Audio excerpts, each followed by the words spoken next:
മുത്തേ ആശിക ഇതെന്താടാ അലുവ കമ്പനിയാ? മുത്തേ ഇതാണ് പല വക. എന്റെ പാടെ ഒരുപാട് ഐറ്റം പല വക ഉണ്ട്. അവിടെ മാറ്റി വെച്ചിട്ടുണ്ടോ? ഒരുപാട് ഐറ്റം പല വക ഉണ്ട്. എത്ര ഐറ്റം ഉണ്ടെന്ന് എനിക്കറിയില്ല. അതിന്റെ പേരൊക്കെ എനിക്ക് പറയാൻ കഴിയും ആശിക? പറയാലോ മുത്തേ. ഇതാ ഫസ്റ്റ് തന്നെ നിന്റെ ഇടയിൽ നിന്ന് കിട്ടിയതാണ് ലോബ്സ്റ്റർ. ഒന്ന് അമ്പട്ടൻ എന്ന് പറയും, മത്തിവർഗത്തിൽ പെട്ടതാണ്, മുള്ളു കൂടും. രണ്ട് ഇത് സ്നാപ്പർ. മൂന്ന് ചെമ്പാന്. നാല് പിന്നെ ഇറച്ചിപ്പാര. അഞ്ച് സാധാരണ കോര, പുതിയാപ്പിളക്കോര എന്നൊക്കെ പറയും. ആറ് വെമ്പിളി അരണക്കോര. ഏഴ് പ്രാച്ചി.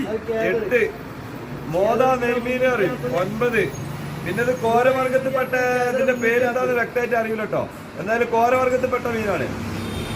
അപ്പൊ 10 അങ്ങനെ തന്നെയല്ല. 10 ചെമ്പാൻ പിന്നെ പറഞ്ഞതാണ് ഇതാ.